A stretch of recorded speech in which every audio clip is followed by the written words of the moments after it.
진짜 놀러 가기 딱 좋은 날씨인데 오늘 이곳으로 놀러 오셨죠? 예, 주님 만나러, 더 깊게 만나러 오신 여러분들을 축복합니다. 하나님께서 우리에게 준비하신 큰 은혜를 주실 줄로 믿습니다.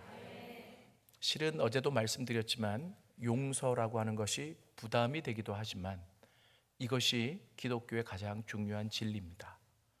그래서 이것 없이는 어떤 신앙의 진보도 그리고 발전도 없다, 이렇게 여러분들에게 말씀을 드릴 수 있습니다. 여러분, 구약에 하나님이 이스라엘 백성에게 출애굽기 19장에 보면 시내산에서 율법을 주셨습니다.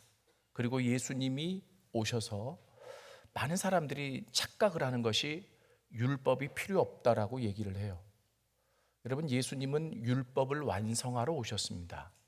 그런데 그 율법의 모든 조항이 필요 없다, 이런 게 아니고, 신약에도 보면 복음서에 예수님이 율법의 가장 큰 두 가지, 이 두 가지를 온전히 이루시기 위해 오신 거예요. 그것을 율법의 두 강령, 이렇게 얘기하는데 여러분들이 잘 아십니다. 하나님 사랑과 이웃 사랑. 그죠? 제가 한번 여쭤볼게요. 하나님을 사랑하십니까? 자신 있게 대답하세요. 사랑하시잖아요. 하나님 사랑하십니까? 예, 이웃도 사랑하셔야죠. 예. 그런데 제가 여기서 문제 제기를 좀 하나 하고 싶어요. 저 하나님 참 많이 사랑하는데요, 어떻게 하는 게 하나님을 사랑하는 것일까요?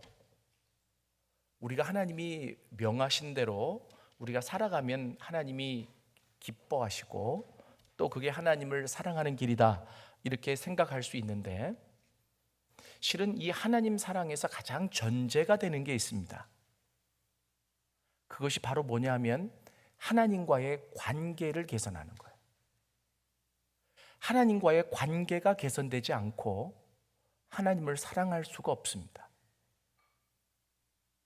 A라고 하는 남자와 B라고 하는 여자가 열렬히 사랑하는데, 그런데 A라고 하는 남자가 B라는 여자에게 채무가 있어요. 그런데 이 B라는 여자는 A라는 남자를 좋아하면서도, 아니, 나를 사랑하면 여기에 대해서 뭔가 변제를 하든지, 아니면 언제까지 변제하겠다고 말을 해주든지, 아니면 여기에 대해서 자기가 진심으로 사과를 하든지 뭔 얘기를 해야 되는데, A라고 하는 남자가 가지고 있는 채무에 대해서 전혀 얘기도 없이 맨날 선물 공세를 하는 거예요. B라는 여자가 이렇게 생각하는 거죠. 이렇게 선물 사줄 돈이 있으면 빚 갚았겠다. 그럴 수 있겠죠. 그죠?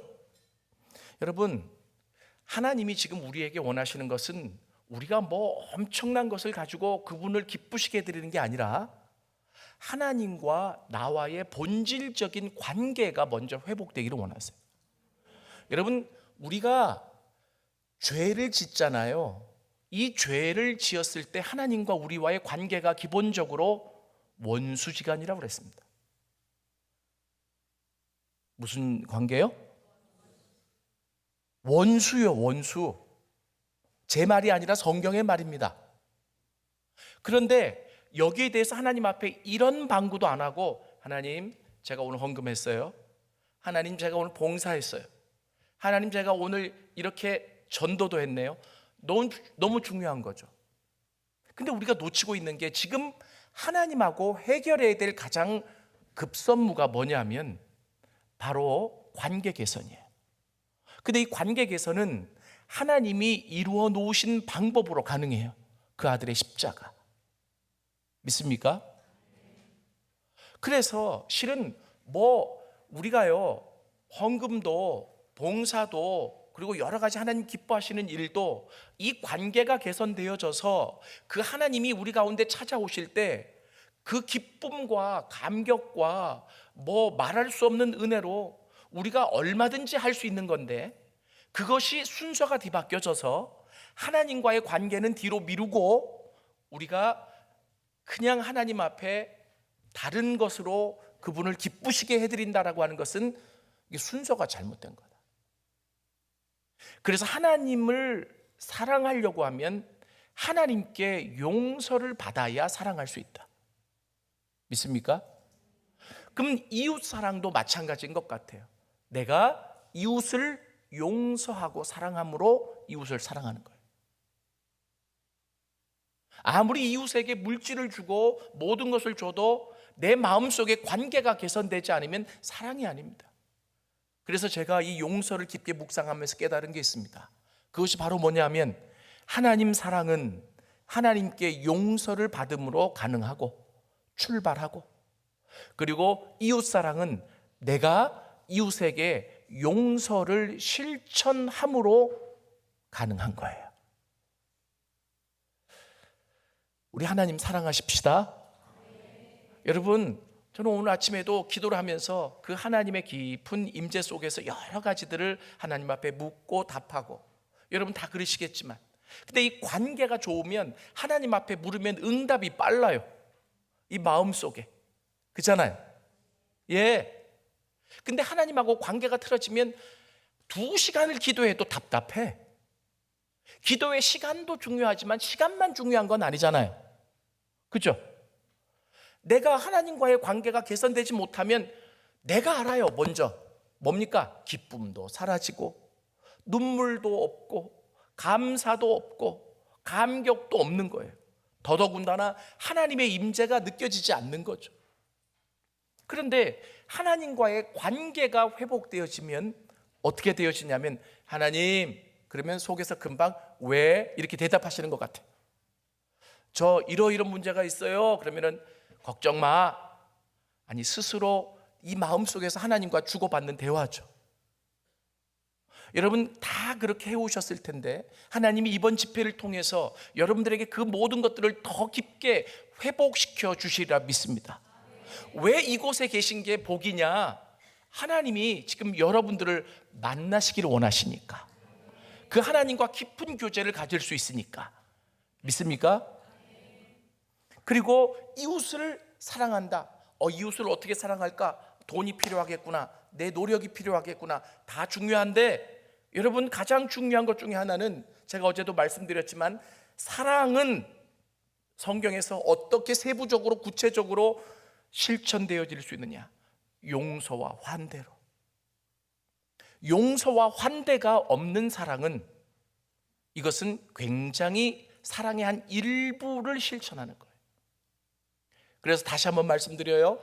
하나님 사랑과 이웃 사랑, 이것을 완전히 이루면 우리가 율법을 완성했다 이렇게 얘기할 수도 있을 거예요. 그런데 하나님 사랑은 하나님께 용서받음으로 가능하고, 이웃 사랑은 이웃을 용서함으로 시작되는 거예요. 아시겠죠? 제가 올 7월 달에 아르헨티나를 다녀왔습니다. 벌써 4번째인데 너무 힘들어요. 비행기 40시간 타고 갔다 왔어요.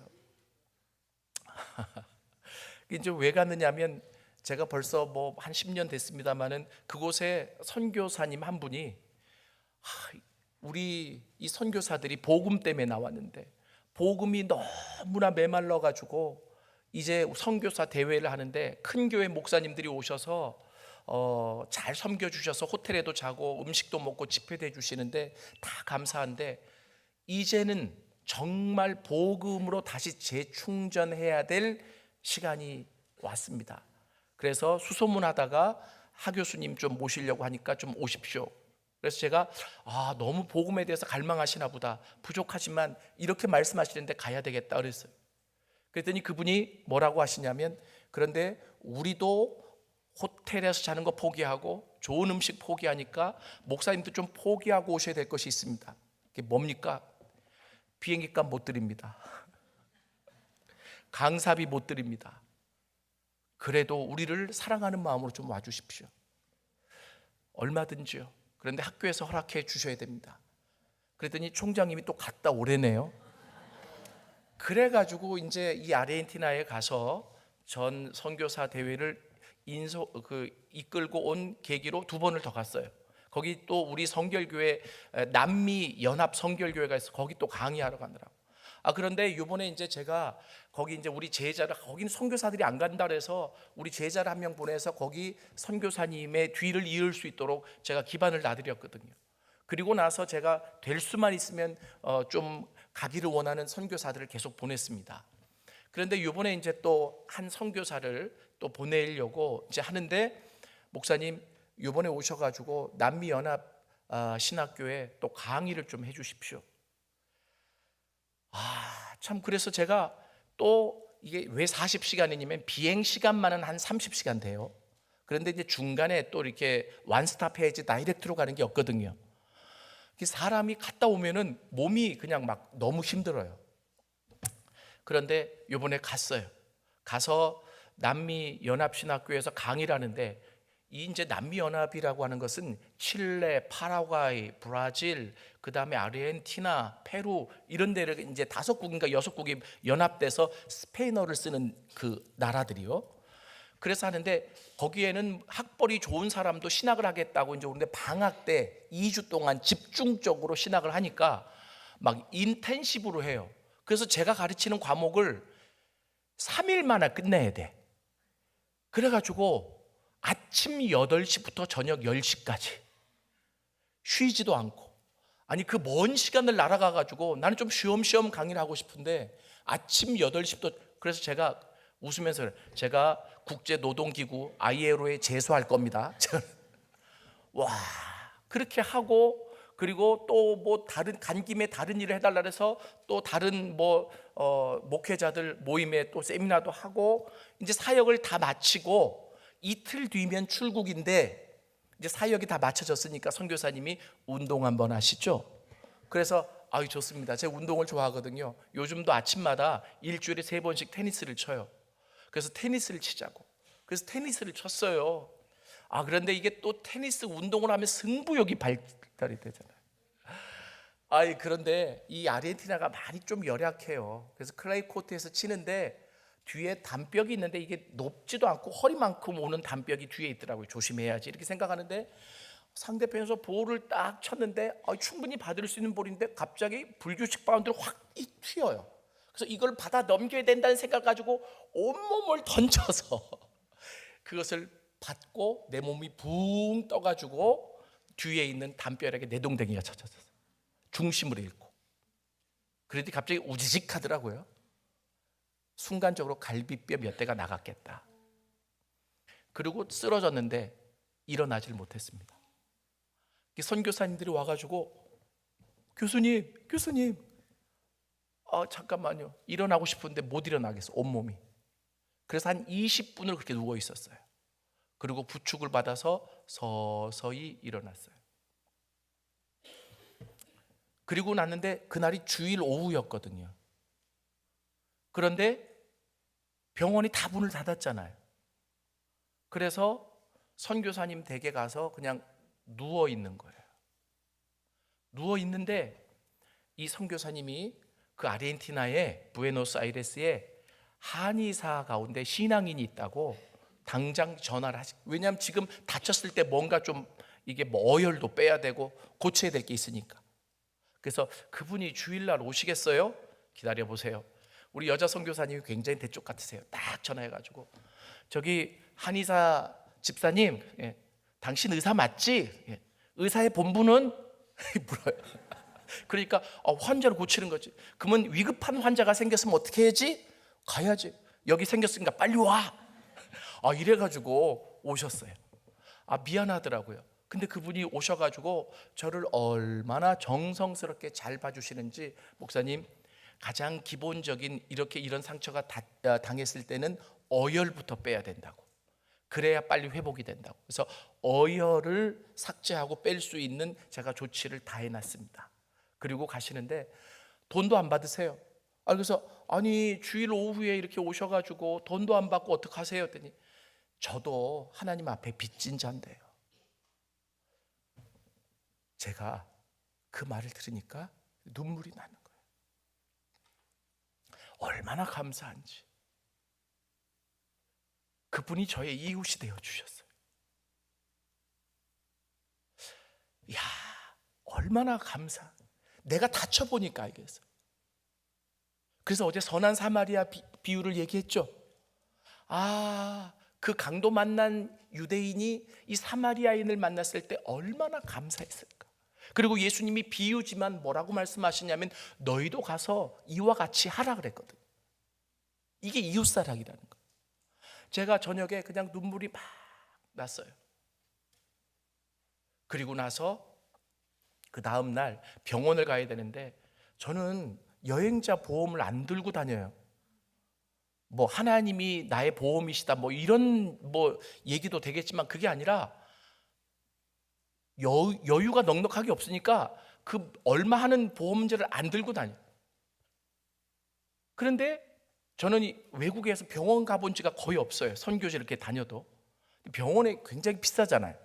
그래서 안 간다고 그랬는데 선교사님이 이건 좀 다녀오셔야 될 것 같다고. 그래서 저 돈 없어요. 제가 보험도 안 들었어요. 그랬더니 걱정하지 마십시오. 왜요? 아르헨티나는 병원이 무료입니다. 그게 무슨 말이에요? 제가 깜짝 놀란 게요. 그 부에노스 아이레스에 있는 병원 그리고 아르헨티나에 있는 모든 병원이 다 무료예요. 외국인에게도. 그래서 상대적으로 아르헨티나보다 못 사는 브라질, 그 다음에 파라과이 뭐 이런 나라에서 그 나라에 수술 받으려고 줄을 서 있대. 그 사람들 다 무료니까 모든 수술이. 그러니까 상대적으로 아르헨티나 사람들은 어떻게 됐느냐면 병원을 가기가 힘들어졌어요. 대기 숫자가 많아서. 그래서 감기로 약 한 번 타러 가려고 해도 2박 3일이 걸린대.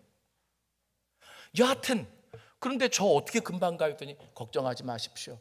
우리 선교부의 목사님 부인이 병원에 간호사로 있는데 얘기하면 익스프레스로 갈 수 있습니다. 그래서 갔는데 여권만 제출하니까 엑스레이 찍고 그리고 의사를 만났는데 갈비뼈에 금도 하나도 안 갔습니다. 분명히 우지직 소리가 났는데 하나님 앞에 간절히 기도했거든요. 그냥 밤에 울면서 하나님 저 이틀 뒤에 출국해야 돼요. 학교에 지금 일이 산더미처럼 쌓여 있는데 해야 돼요. 야, 그러면서 나오는데 그 선교사님이 저한테 그래요. 아르헨티나가 물가가 인플레이션이 돼가지고 엄청 비쌉니다.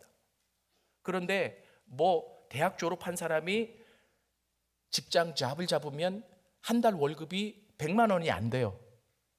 어떻게 살아요? 그래서 막 무너지는 소리도 들리고 치안도 너무나 안 좋고. 그런데 그 선교사님이 저한테 그래요. 목사님, 아르헨티나가 이렇게 힘들어도 망하지 않는 이유가 있습니다. 다치고 아프고 힘든 자들을 환대하기 때문입니다. 제가 그 말이 마음속에 꽉 왔어요. 아르헨티나가 옛날부터 못 산 건 아니거든요. 남미의 유럽이라고 이 프랑스의 지배를 받아 그래서 이 굉장히 유럽풍인 그 건물도 많고 음식도 많아요. 바게트가 또 그의 주식이기도 하고. 여러분, 저는 여하튼 떠나서 와, 이게 환대구나. 여권 하나만 냈더니 모든 게 무료예요. 물론 시설은 많이 떨어집니다. 그런데 실력은 최고예요. 왜냐하면 부에노스 아이레스 대학에 의대에 그 주변의 남미에서 의학을 배우려고 그렇게 많이 몰려든대요. 근데 의대도 무료야. 그래서 그 많은 사람들을 선별하기 위해 시험을 자주 봐가지고 떨어뜨린대. 그러니까 얼마나 실력이 좋겠어요? 실력은 좋은데 시설은 좀 낮고. 그래 무료인데 뭐. 나중에 의학 공부할 사람 있으면 스페인어 공부해서 글로 가세요. 여러분, 제가 참 마음속에 깊은 감동을 받았어요. 그리고 나서 돌아와서 출국을 앞두고 기도를 하는데 이 찬양이 떠올랐어요. 같이 좀 부탁할까요? 상한 자를 고치시며 비준비하시니. 아까 우리 불렀죠? 그죠? 제가 이 찬양이 떠올랐어요. 우리 주는 위대하며, 그죠? 능력이 많으시도다. 이 찬양을 쭉 부르라. 그런데 가사 넘겨줘 보세요. 그런데 또 넘겨보세요. 상한 자를 고치시며 상처를 싸매시도다. 이 대목을 가서 딱 부르는데 갑자기 눈물이 쭉.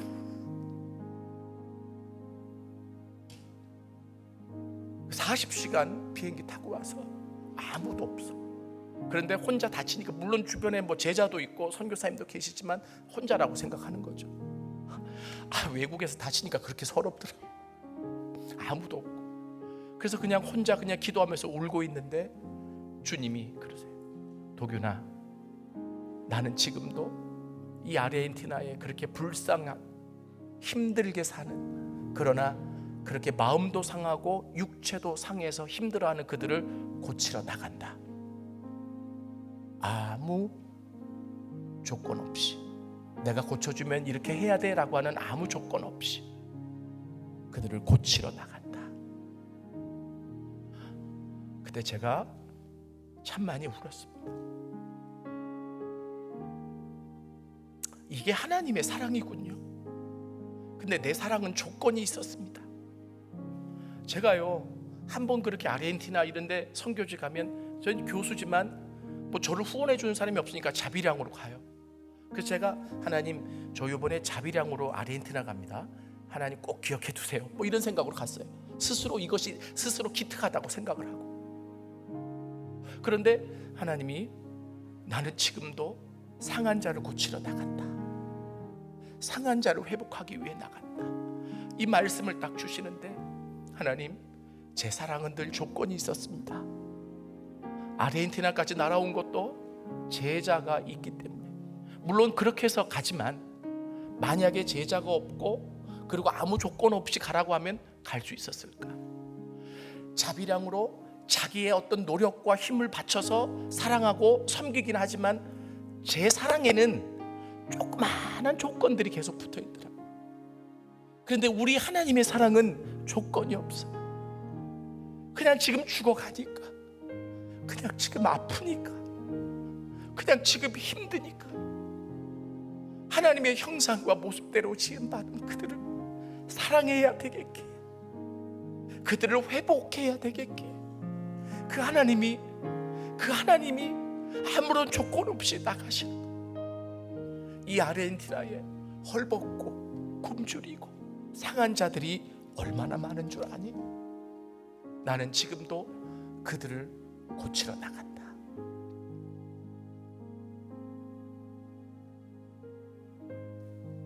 우리 찬양 반주했으니까 같이 한 번만 좀 불러볼까요? 다시 한번 가사를 생각하면서 가사 좀 띄워주십시오.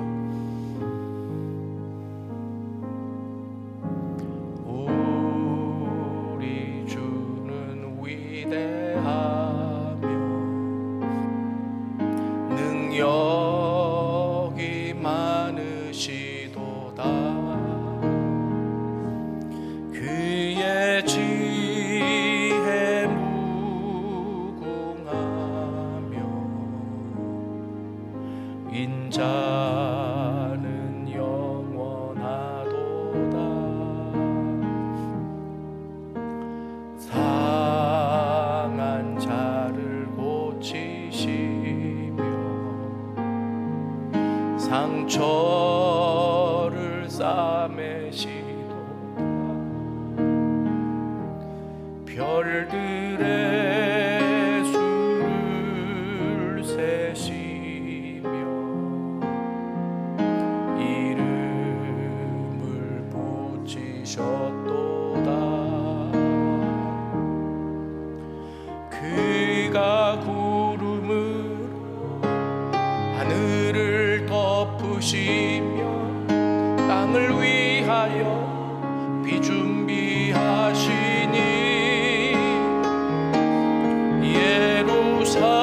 예루살렘아 여호와를 찬송할지어다. 내 하나님을 감사함으로 그 앞에 나가며 주임제 앞에 경배해. 제가요 그렇게 다쳤는데 돌아오면서 얼마나 감사하고 큰 복을 받았는지 몰라요. 왜냐하면 이 찬양만 부르면 그렇게 눈물이 났고 하나님의 깊은 임재를 경험했어요. 그래서 후반부에 나오는 가사가 그래. 예루살렘아 하나님을 찬송할지어다. 여러분, 이 예루살렘이 오늘날 우리 그리스도인들입니다. 이 하나님을 더 깊게 알면 어떤 일이 생기냐면 그 하나님을 예배할 수밖에 없어요. 그 하나님을 찬양할 수밖에 없어요. 그 하나님을 높일 수밖에 없어요. 이게 복이에요. 믿습니까? 저는 제 대가를 치렀지만 이 복을 받고 얼마나 기뻤는지 몰라요. 제 인생에서 이게 하나님의 사랑이고 이것이 하나님의 용서구나 라고 하는 것을 너무 깊게 깨닫는 하나의 계기가 됐기 때문에 그렇습니다. 여러분들이 이제 성경의 복음서에 나오는 에세네파라고 있어요. 예수님이 본격적으로 등장하시기 전에 이스라엘은 바리새파, 에세네파, 사두개파 이런 종파들이 있었거든요. 그런데 이 에세네파는 뭐라고 가르쳤느냐면 죄인들을 미워하는 것이 그들의 임무라고 생각을 했습니다. 그도 그럴 것이 죄인은 하나님이 싫어하신다라고 생각했기 때문입니다. 그리고 어제도 잠시 유대 랍비들의 어떤 가르침을 말씀드렸지만 바리새파는 뭐라고 가르쳤느냐면 원수를 사랑할 필요가 없다. 그들은 이미 하나님 앞에 죄를 짓고 하나님과 원수된 자들이고 그래서 우리와도 원수가 되었기 때문에. 그런데 예수님은 유대 땅에 있는 이러한 통산적인 악의 해결 방식을 뒤엎어 버리셨습니다. 왜냐하면 복수와 안갚음은 하나님 나라에서 필요가 없기 때문에 그렇습니다. 하나님은 이들을 다 하나님 나라로 데려가고 싶어 하세요. 예수 믿고 구원받은 그리스도인들은 다 하나님 나라에서 살 사람들입니다. 믿습니까? 그럼 하나님 나라의 방식이 있어요. 그 방식이 뭐냐면 구약에서부터 하나님이 강조하고 어제 제가 말씀을 다 드렸죠. 내려왔던 용서가 하나님 나라의 삶의 방식이기 때문입니다. 이 하나님 나라에서는 용서가 보복을 대신하는 거꾸로 된 삶의 방식이 그 나라의 삶의 방식이에요. 그래서 예수님은 십자가에서 그것을 보여주셨습니다. 실제로 예수님은 아무런 죄가 없고 아무런 잘못이 없지만 예수님께 그렇게 호되게 행하는 그 로마의 사람들 그리고 유대의 종교인들 그들에게 예수님이 어떠한 폭력을 행사하셔도 그리고 어떠한 보복을 가하셔도 그것이 정당화될 수 있는 바로 그때에 예수님은 오히려 자신의 원수들의 입장에 서서 아버지여 저들을 용서하여 주옵소서. 우리는 이런 구절을 읽을 때 그분은 하나님이시니까 가능하지. 그분은 하나님의 아들이니까 가능하지. 물론 그렇습니다. 그런데 이러한 예수님의 삶의 방식은 예수님을 따라가는 우리들이 본받아야 될 삶의 방식입니다. 이것이 하나님 나라의 방식이기 때문에 그렇습니다. 이해되세요? 저는 그래서 오늘 두 번째 시간에 하나님 나라, 이 하나님 나라와 이 용서에 대해서 좀 이야기를 드리고 싶어요. 여러분, 이 하나님 나라라고 하는 개념이 어떤 개념인지 아세요? 우리가 죽어서 가는 나라가 하나님 나라이지만 하나님 나라는 죽어서 가는 나라가 아니라 이 땅에서 누리다 가는 나라예요. 예수님께서 공생애를 시작하시면서 하나님의 나라가 시작되었습니다. 여러분, 그래서요, 저희가 이제 신학대학원의 학생들, 목사가 되겠다고 이제 들어오는 학생들을 뽑을 때도 면접을 할 때 그래요. 하나님 나라에 대해서 말해보라면 대부분 신학을 아직 잘 배우지도 못했고 성경을 깊게도 알지 못하기 때문에 대답을 못하는 사람들이 대부분이에요. 죽어서 가는 나라 아닙니까? 그러면 때로는 어떤 교수님들이 조금 그 강하게 이야기도 합니다. 당신 몇 년 예수 믿었느냐고.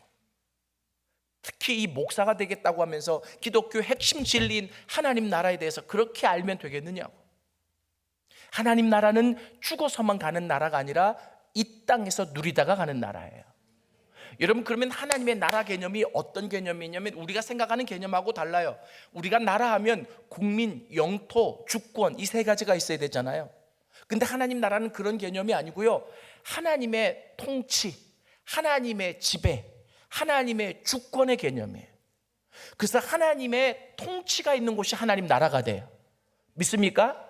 하나님의 주권이 임한 곳에 하나님 나라가 돼요. 하나님의 임재가 있는 곳에 하나님의 나라가 돼요. 믿습니까?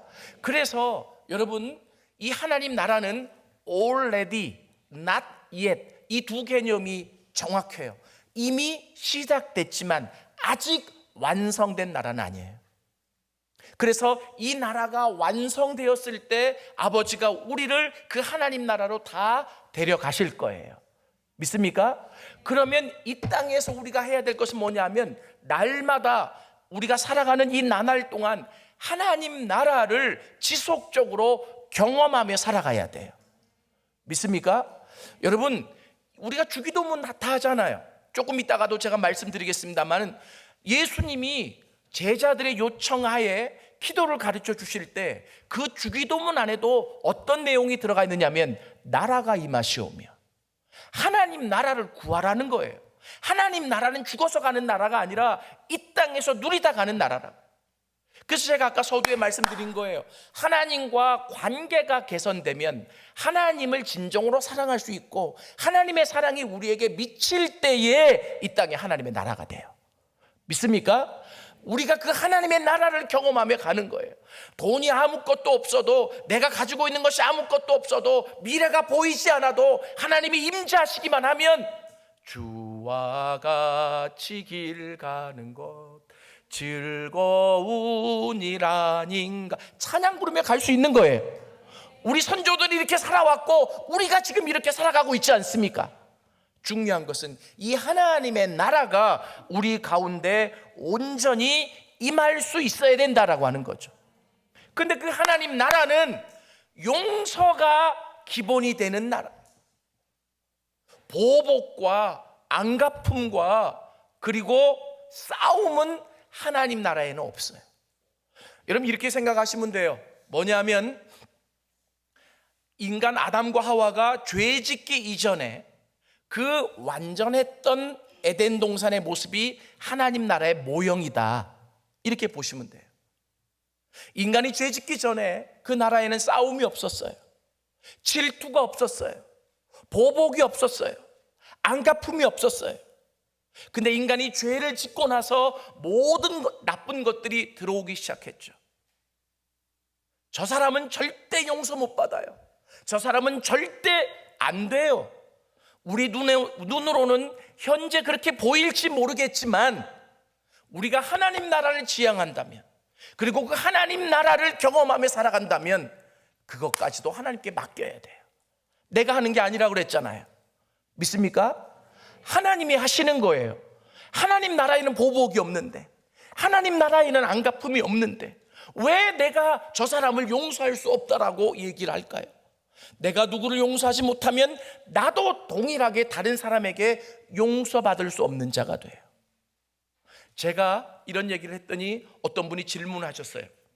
목사님 말씀을 듣고 내가 누구를 용서하려고 했는데 그 사람이 용서를 안 받아들입니다. 그래서 괴롭습니다. 이거는 어떻게 해야 됩니까? 이 용서를 얘기하다 보니까 참 예상하지 못했던 질문들이 참 많습니다. 이건 사례잖아요. 그래서 제가 곰곰이 생각하다가 그랬어요. 뭐라고 그랬냐면, 집사님이 하나님의 말씀을 듣고 그렇게 결단하시고 실천하셨다면 거기에 만족하십시오. 그리고 포기하지 말고 집사님이 지속적으로 노력하세요. 그러면 하나님이 하나님의 때에, 지금은 아니더라도, 이해되세요? 이것은 한 번 내가 사랑해야지 하고 사랑 실천했는데 안 받아줬으니까 나 끝, 이건 용서가 아니잖아요. 내가 용서를 해도 그 사람이 안 받아들이면 내가 용서한 대로 내버려 두는 거예요. 그리고 하나님 앞에 지속적으로 기도하는 거죠. 하나님의 때가 됐을 때 그것이 이루어질 수 있다. 믿습니까? 여러분, 이게 굉장히 중요한 내용인 것 같습니다. 그런데 재미난 것은 이 구약 성경에, 제가 조금 나갈게요.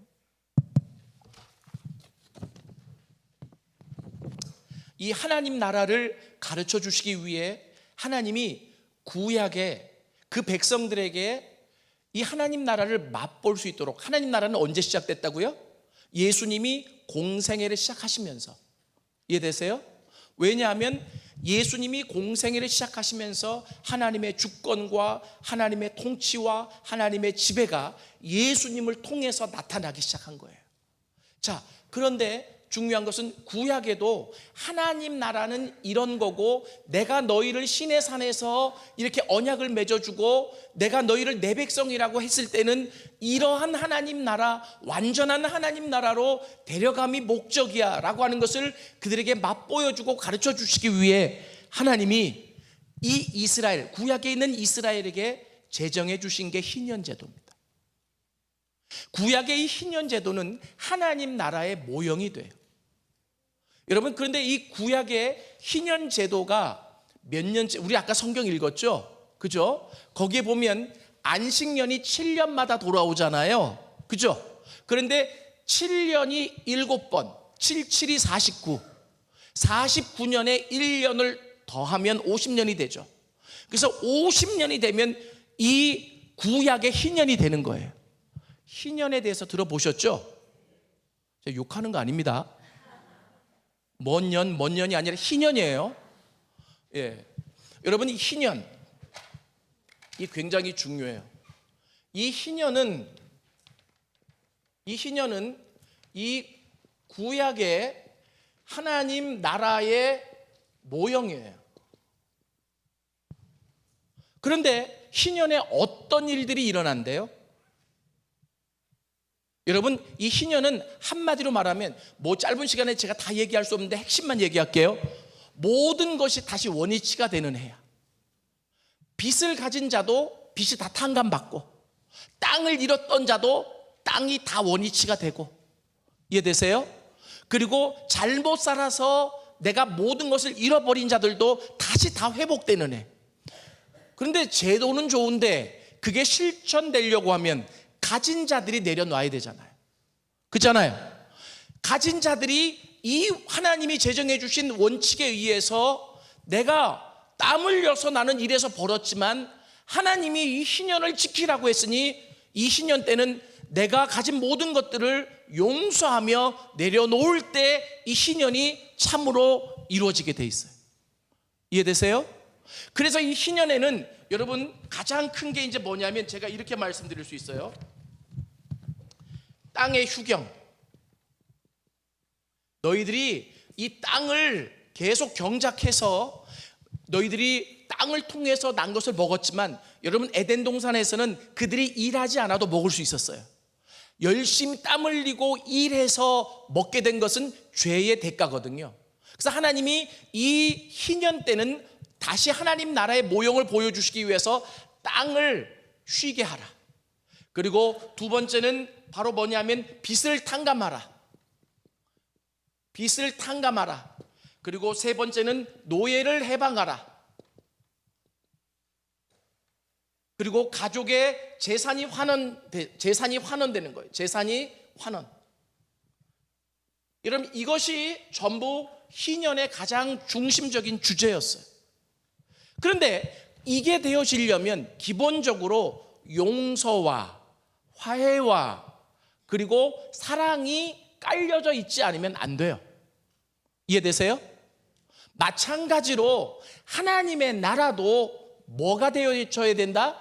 용서와 사랑과 그리고 그 하나님의 마음이 실천되지 않으면 안 된다라고 하는 겁니다.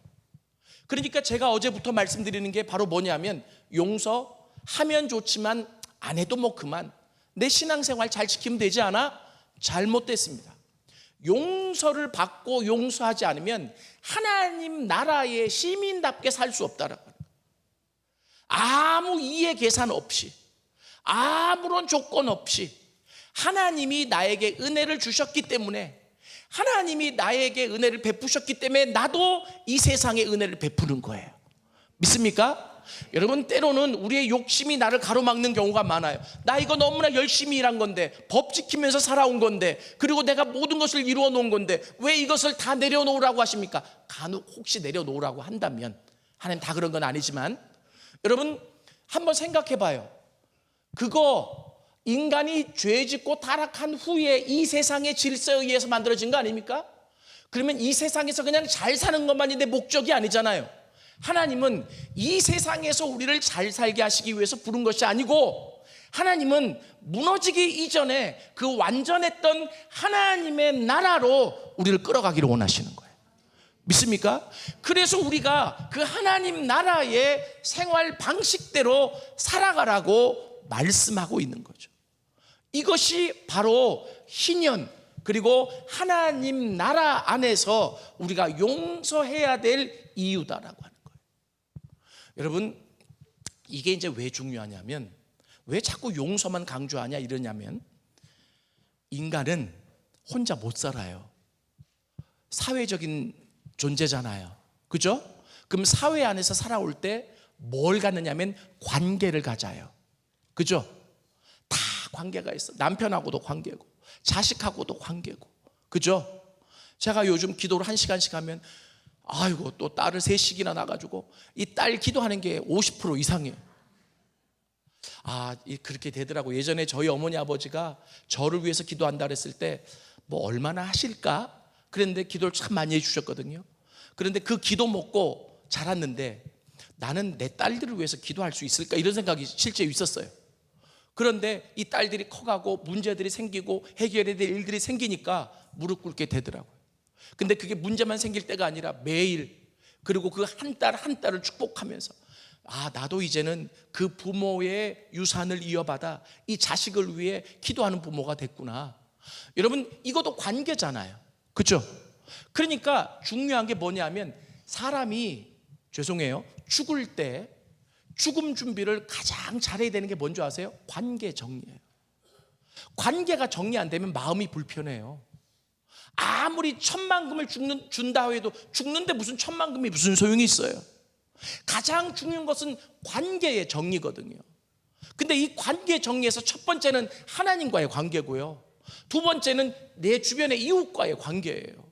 그리고 세 번째는 내 자신과의 관계입니다. 이걸 제가 지금 학교에서 가르치는 과목이 있어요. 제가 만들어서 우리나라에서 최초로.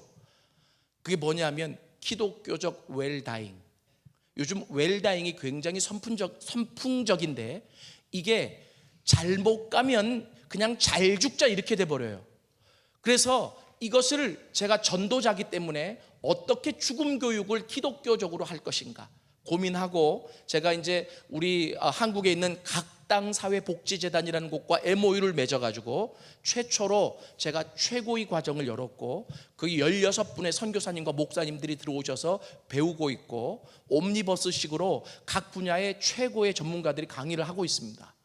근데 이제 제가 첫 번째 강의를 했는데, 이제 저는 이제 한 강의만 하는 거예요. 다 한 강의씩 하는데, 제가 거기서 강의한 게 바로 뭐냐면 이거예요. 그리스도인으로 죽음을 준비해야 되는데, 여러분, 죽음은요 어느 순간인가 찾아올 수 있잖아요. 나이 들어서 찾아오는 게 아니에요. 그죠? 그러면 이 준비의 가장 중요한 것은 뭐냐면 관계 정리다. 근데 이 관계 정리의 가장 중요한 게 뭐냐면 용서예요. 용서받고 용서하지 못하면 이 마음이 얼마나 답답하겠어요. 그죠? 그래서 중요한 게, 하나님이 왜 하나님 나라에 들어가기 위해 여러 가지 많은 것들을 해야 되는데 가장 중요한 것 용서를 얘기하시느냐? 관계의 존재이기 때문에. 그리고 먼저는 하나님과의 관계가 해결되어져야 되기 때문에. 여러분, 하나님과의 관계가 해결되어진 사람들은 어떻게 살아가느냐 하면 늘 주님의 임재 가운데 살아가요. 주님의 임재 가운데 살아가면서 다른 사람들을 그 마음 안에서 돕고 사랑하고 실천하며 살아가는 거죠. 그러니까 이게요, 나보고 왜 자꾸 죄인이라 그러지? 나 죄 용서받고 하나님의 자녀가 됐는데, 맞아요. 그런데도 우리는 날마다 죄를 짓는 존재이더라고요. 그러니 그 죄에 대해서 아파하는 마음이 있어야 되잖아요. 그 죄에 대해서 고민해야 되잖아요. 저는 아직도 고민합니다. 저는 아직도 아파합니다.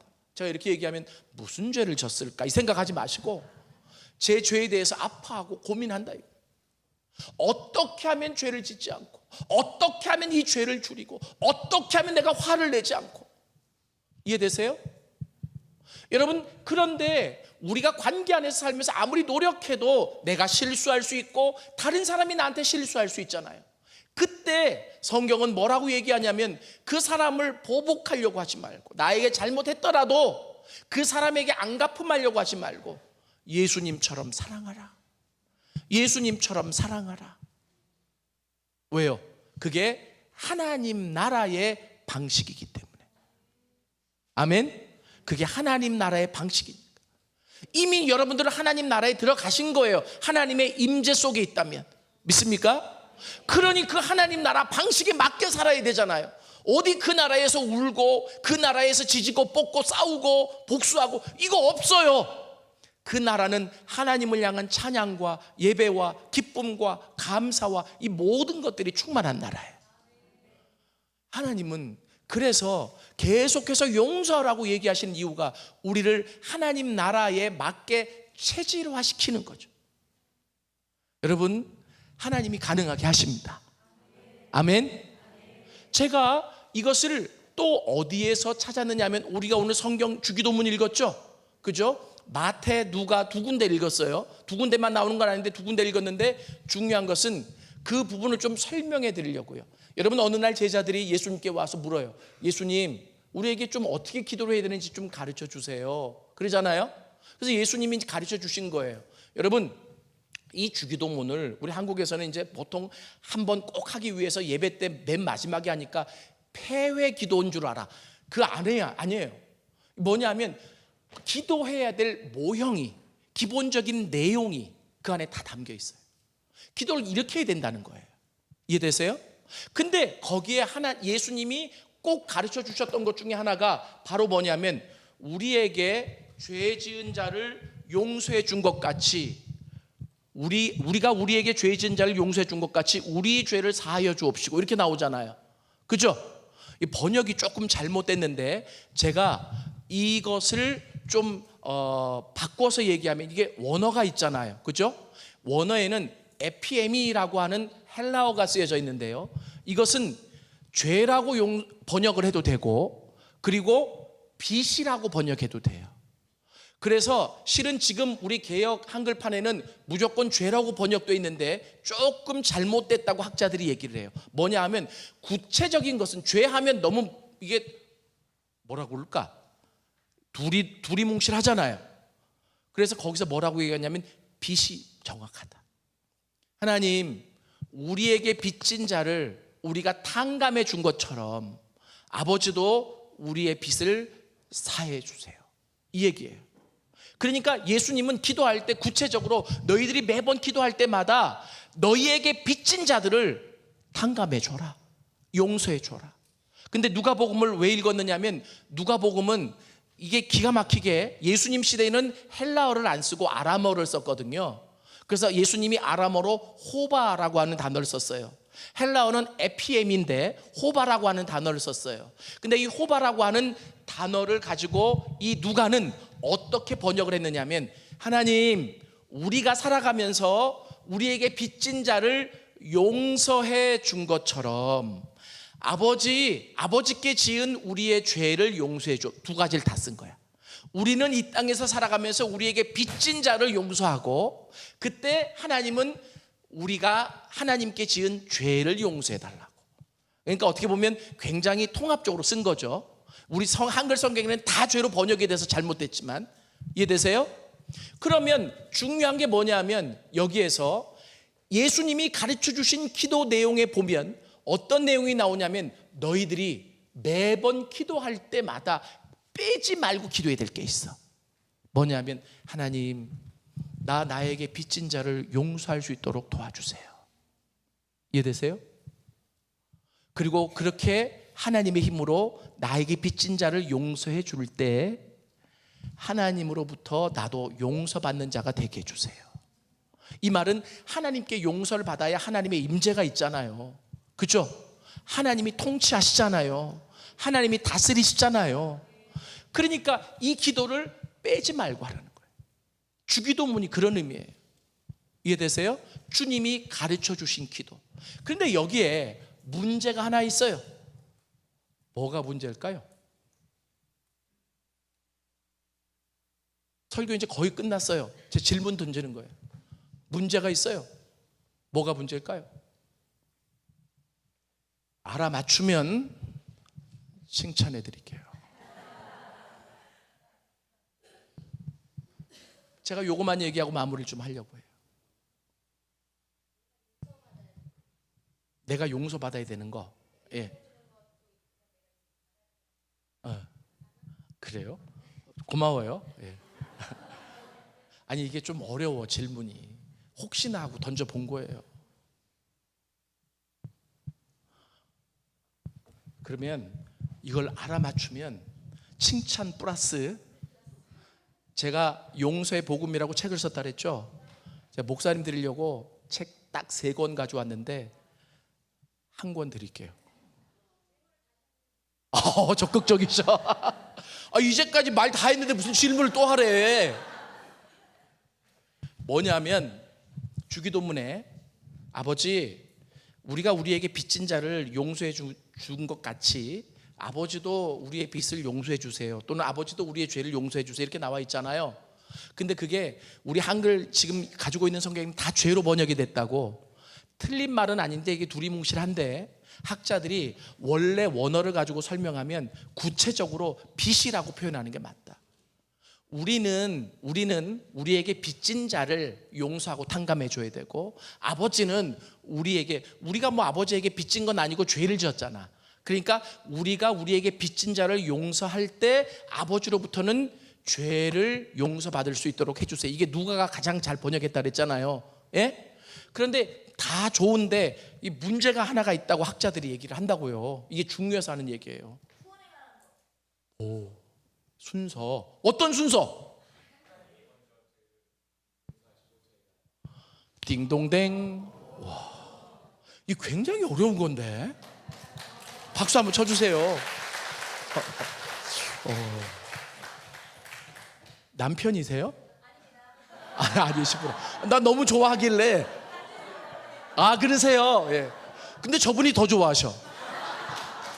와, 예. 뭐라고 얘기하냐면, 아니 우리가 다른 사람을 용서하는 게 하나님께 용서받는 전제 조건이 될 수 없다는 거예요. 하나님 값없이 용서하시니까. 그죠? 맞잖아요. 그러니까 문제가 되잖아. 그런데 주기도문은 어떻게 돼 있어요? 우리가 우리에게 죄 지은 자를 용서해 준 것 같이 우리 죄를 용서하시고, 이렇게 나오잖아요. 그러니까 이게 잘못됐다는 거예요. 생각해 보니까 그렇죠. 그러니까 학자들이 참 똑똑한 거야. 그죠? 그럼 이거 어떻게 풀 수 있을까? 이거는 못 맞출 거예요. 제가 그냥 얘기할게요. 아니 진짜 못 맞춰요. 이거는 내가 얘기를 해야 돼. 내가 얘기할게요. 진짜 못 맞춘다니까요. 예수님 시대에 아람어를 사용했다 그랬잖아요. 이 아람어는 셈족이 사용했던 셈어라고 그래요. 셈어. 이건 상식으로 알고 계세요. 이제 신약 성경은 헬라어로 쓰여졌어도 예수님은 아람어를 사용하셨어요. 왜냐하면 그 시대에 통용되던 단어였기 때문에. 예를 들면 달리다굼 그러잖아요. 달리다굼 아시죠? 일어나라. 이것도 아람어야. 아시겠죠?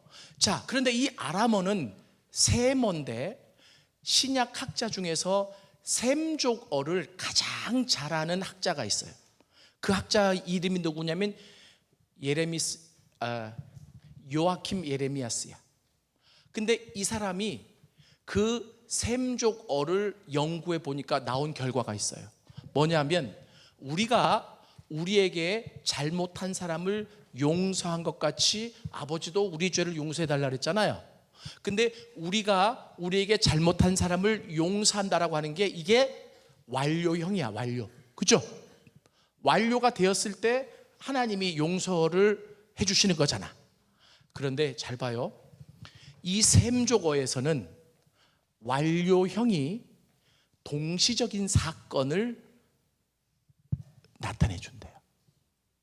그러니까 내가 용서했기 때문에 아버지가 그 다음에 용서하는 게 아니고, 이게 완료형으로 쓰여져 있으면 내가 용서하는 동시에 하나님께 용서를 얻는 거야. 순서가 뒤바뀌지 않는다는 거지. 이해되세요? 그러니까 이걸 누가 맞추겠어? 이거 학자들도 몰라요. 예? 그리고 이 책을 읽어야, 나는 읽었기 때문에 내가 아는 거고, 내가 여러분들 귀한 정보를 드리는 거예요. 그러니까 이게 어떤 의미가 있느냐 하면, 제가 어제도 말씀드렸지만 아버지는 우리를 용서해 주시려고 기다리고 계셔. 그런데 우리가 아버지께 돌아가기만 하면 된다 그랬잖아요. 이해되세요? 예? 그러면 아버지가 우리를 용납해 주신다 그랬죠. 맞죠? 여러분, 마찬가지로 우리가 하나님 앞에 돌아가는 행위로서 내 주변에 있는 사람을 사랑하고 용서하면, 그 용서하는 동시에 하나님의 사죄함이 내 안에 경험되어진다. 믿습니까? 할렐루야. 여러분, 그래서 남을 용서하는 일이 그렇게 중요해요. 여러분, 그렇잖아요. 누구를 용서하고 누구한테 잘해주고 하면 이 마음속에 잔잔한 평화가, 잔잔한 기쁨이 계속, 그런 거 경험하셨죠? 왜 그래요? 그 순간 이미 하나님이 임하신 거야. 그 순간 하나님이 나를 찾아오신 거야. 그 순간 하나님이 나를 통치하시는 거야. 믿습니까? 그래요. 제가 그래서 이번에 아르헨티나 갔다 오면서 몸은 다쳤지만 다친 채로 40시간 비행기 타는데 얼마나 힘든 줄 아세요? 그런데도 기쁨이 있었어요. 왜? 그 하나님의 마음을 깨달아서. 그리고 그 하나님이 나는 지금도 조건 없이 상처 입은 자를, 상한 자를 고치러 간다. 하나님, 나도 그런 자가 되겠습니다. 아무 조건 없이 하나님이 가라고 하는 곳에, 하나님이 원하시는 곳에, 하나님이 정말 필요로 하는 곳에 내가 달려가서 사랑을 전하고 실천하는 자가 되겠습니다. 제가 그 마음을 품었더니 주님이 얼마나 이 마음속에 기쁨을 주시고, 기도할 때마다 눈물을 주시고, 그리고 주님이 내 마음을 만지시고, 돌아와서 학생들에게 강의를 하는데도 그 강의가 눈물바다가 되고. 이게 왜 그래요? 내 마음속에 기쁨이 있으니까, 내 마음속에 평안이 있으니까. 믿습니까? 주님이 찾아오셔서 나를 지배하시기 시작하시니까. 이게 복이라는 거예요. 그래서 주기도문의 의미가 그거예요. 너희들이 날마다 기도할 때마다, 하나님 앞에 기도할 때 뭐라고 얘기하냐면, 하나님, 내가 나에게 잘못한 사람, 빚진 자를 용서할 테니, 하나님, 그 순간 하나님의 죄사함이 나에게 임하고, 그리고 하나님의 임재가 내 안에 임하게 해주세요. 우리가 연약하니까 기도할 때마다 이 기도를 빼놓지 말고 하라는 거예요. 믿습니까? 그때 주님이 도와주세요. 그러니까 주기도문 외울 때 얼마나 한 글자 안 틀리고 잘 외우나, 이게 중요한 게 아니야. 뭐냐면 의미를 생각해야 돼. 하늘에 계신 우리 아버지여, 아버지의 이름을 거룩히 여김을 받으시오며, 나라가 임하시오며, 뜻이 하늘에서 이루어진 것 같이 땅에서도 이루어지이다. 오늘날 우리에게 일용할 양식. 이게 다 의미가 있다고요. 근데 그 가운데 빼놓지 말아야 될 게 이 용서에 관한 것이다. 사랑하는 여러분, 오늘 말씀을 마무리하면서 여러분들에게 그렇게 말씀드리고 싶어요. 하나님은 우리를 하나님 나라의 백성답게 훈련시키고 계십니다. 믿습니까? 그 나라에는 보복이 없어요. 그 나라에는 안갚음이 없어요. 그래서 예수님은 가장 억울한 십자가의 죽음 시간에도 자기를 죽이는 그들을 향해서, 주님, 저들을 용서하십시오. 저들은 아무것도 모르고 시키는 대로 할 뿐입니다. 이게 예수님의 삶의 방식이셨습니다. 여러분, 우리가 나는 아직 그만큼은 안 돼라고 생각할지 모르겠지만, 그 주님을 따라가기 원한다면 그까지 따라가는 거예요. 믿습니까? 내 힘으로 안 돼요. 그런데 아버지께 사함을 받으면, 어제 그랬잖아요. 아버지께 죄 사함을 받으면, 아버지께 용서를 받으면 내가 다른 사람을 용서할 수 있어요. 왜 그러냐면 그 아버지께 죄 사함을 받은 자는 이 마음속에 기쁨이 있잖아요. 소망이 있잖아요. 이게 이 세상을 살아가는 방식이 돼버리는 거예요. 주님이 함께 하시기만 하면 기쁨이 있고 소망이 있고 미래가 있는 거예요. 미래가 없는 사람은 얼마나 힘든지 몰라. 주님이 찾아오셨기 때문에, 주님이 나를 지배하시기 때문에 미래가 있는 거죠. 여러분, 그래요. 그 주님이 시키시는 대로 하나님 나라의 백성에 걸맞는 삶을 우리가 살아가겠다고 결단하실 수 있기를 원합니다. 주님, 그렇게 살겠습니다. 힘들지만 주님께 사함받고 내 주변에 있는 사람들을 사하고, 그리고 내가 그 사람들을 사했을 때 혹여나 내가 잘못한 것을 다른 사람이 나에게 용서해 주는 이게 하나님 나라예요. 여러분, 이 모습이 온전히 실현된 때가 있었어요. 초대교회 때. 사도행전 2장에 유무상통 나오죠. 여러분, 사람이 용서할 때 나타나는 게 있어요. 재물에 대한 욕심이 없는 거예요. 항상 이 용서는 재물, 재산, 돈, 그래서 이 빚과 관련이 있어요. 그런데 내가 누구든지 용서한다라고 했을 때 뭐냐면 다 가져가, 다 가져가. 이거 내 거도 내 게 아니에요. 하나님이 주신 거예요. 그리고 그 사람도 다 가져가. 이게 초대교회에서 일어난 거예요. 그래서 초대교회 사도행전 2장에 나와 있는 이 모습이 하나님 나라를 어떻게 보면 이 땅에서 실현한 하나의 모델이 된다. 하나님은 우리가 그렇게 살아가기를 원하십니다. 그래서 오늘 우리가 하나님 감사합니다. 정말 하나님 나라의 백성답게 살아갈 수 있도록 하나님 먼저는 오늘 우리의 마음속에 찾아와 주시고 우리가 하나님께 사함받고 하나님의 임재를 경험하며 하나님의 나라를 누릴 수 있는 자들이 되게 하시고, 이것만 기쁘고 좋다고 강구하는 게 아니라 그 안에서 하나님의 나라 백성답게 용서하고 베풀고 사랑하며 헌신하며 살아갈 수 있는 자들이 되게 하여 주옵소서. 우리 하나님 앞에 그렇게 기도할 수 있었으면 좋겠습니다.